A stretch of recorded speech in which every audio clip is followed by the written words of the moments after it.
Baik, assalamualaikum warahmatullahi wabarakatuh. Selamat berjumpa lagi.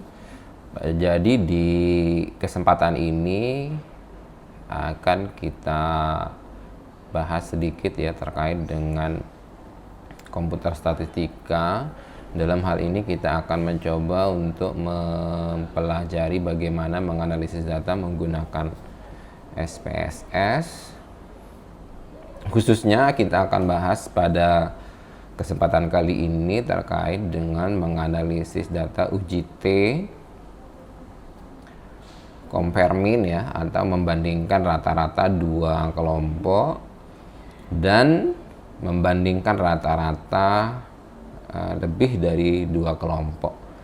Nah, yang dua kelompok rata-rata itu kita biasanya sebut menggunakan analisisnya, biasanya kita menggunakan analisis student gitu atau UJT, dan yang banyak kelompoknya atau lebih dari dua kelompoknya nanti itu kita analisis menggunakan ANAVA. Jadi di depan ini kita sudah punya data simulasi, ada nama, kemudian ada gender atau jenis kelaminnya, nanti ada dua, laki-laki dan perempuan gitu ya, tapi di sini kita kasih nilai 1 dan 2. Kemudian ada angkatannya ini ada terdiri dari 4 angkatan. Kemudian ada nilai UTS-nya, nilai UAS-nya, nilai tugas, dan IPK-nya gitu. Oke. Pertama kita akan mencoba untuk menganalisis apakah ada perbedaan rata-rata tidak antara nilai UAS dengan kalau kita tinjau dari jenis kelamin atau gendernya. Berarti kan akan ada dua kelompok, itu adalah laki-laki dan perempuan. Bagaimana nilai UTS-nya? Gitu. Maka kita akan menganalisisnya dengan uji T. Maka langkah pertamanya kita akan analyze di sini ya. Untuk uji T itu kan sama membandingkan rata-rata. Uji T kemudian itu adalah dua sampel yang berbeda antara laki-laki dan perempuan, karena nanti ada yang sampel yang berpasangan gitu. Sehingga misalnya kita akan pakai independent sampel T-test gitu ya. Kemudian kita klik. Nah, kemudian yang kita mau bandingkan tadi kan adalah nilai UAS-nya dari dua kelompok itu, dari jenis kelaminnya gitu atau gendernya. Nah, kita definekan saja di sini ada 1 dan 2 ya di sana itu. Oke, kemudian kita okekan. Kemudian di sini kita punya, kalau kita klik option ya, di situ tuh confidence interval persentase atau interval keterpercayaannya, biasanya kita menggunakan 95%. Kemudian kita continue, kemudian kita oke.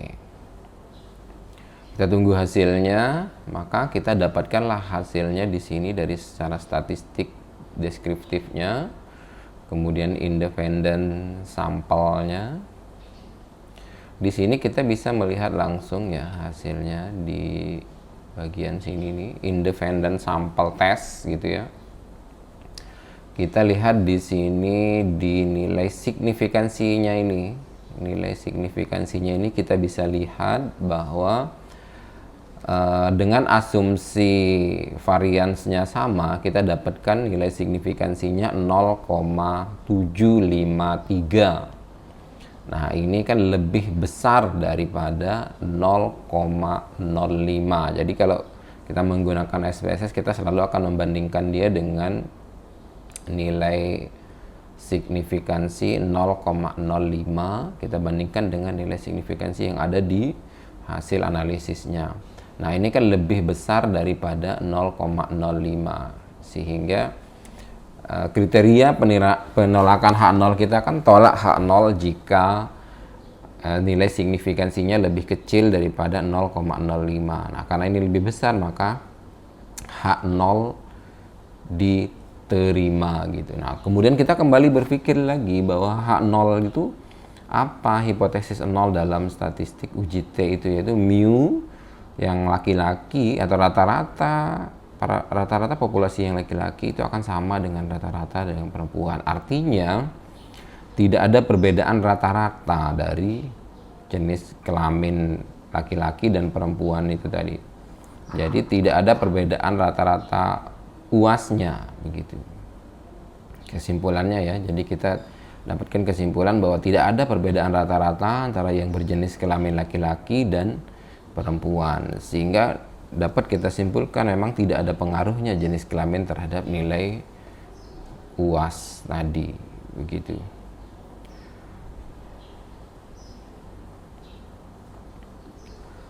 Gitu ya, sehingga dapat kita ini kan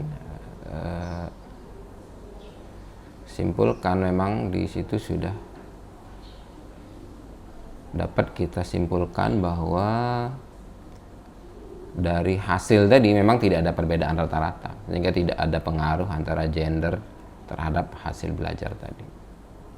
Demikian mungkin ya terkait dengan uji T yang satu sampel,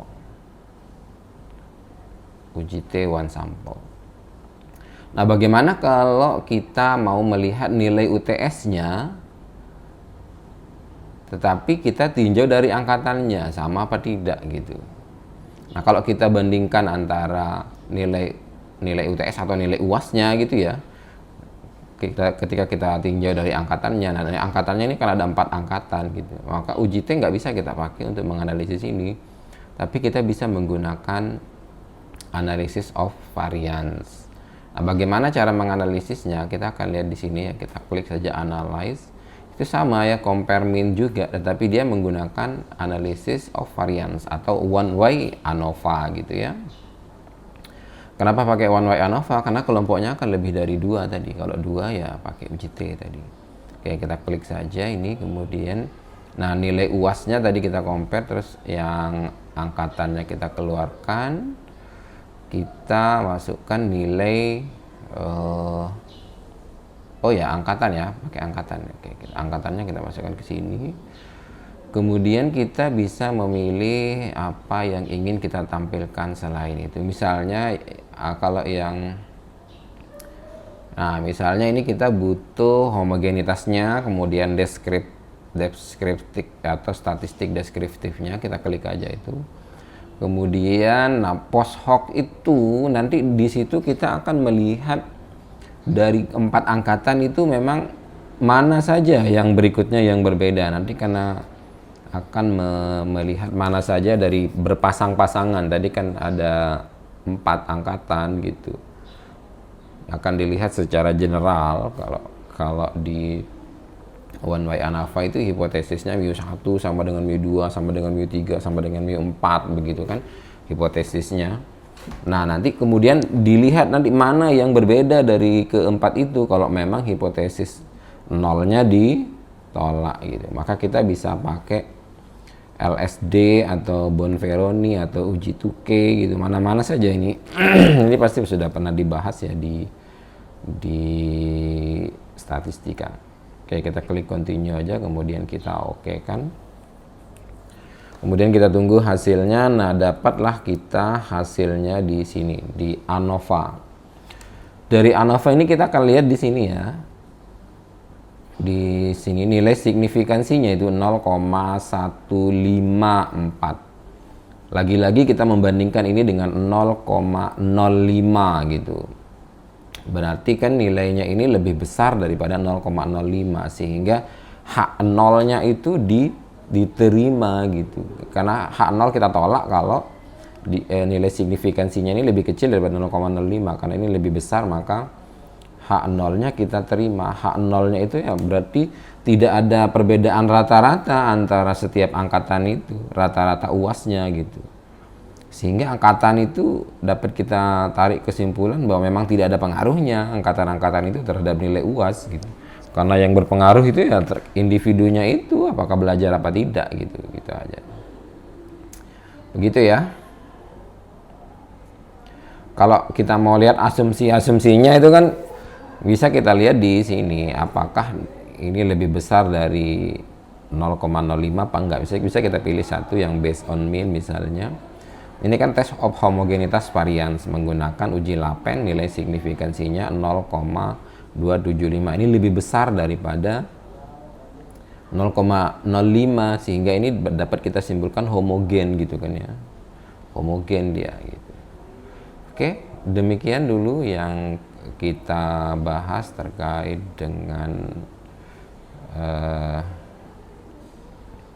uji statistik kita. Jika ada pertanyaan, teman-teman bisa tanyakan di WA grup ya.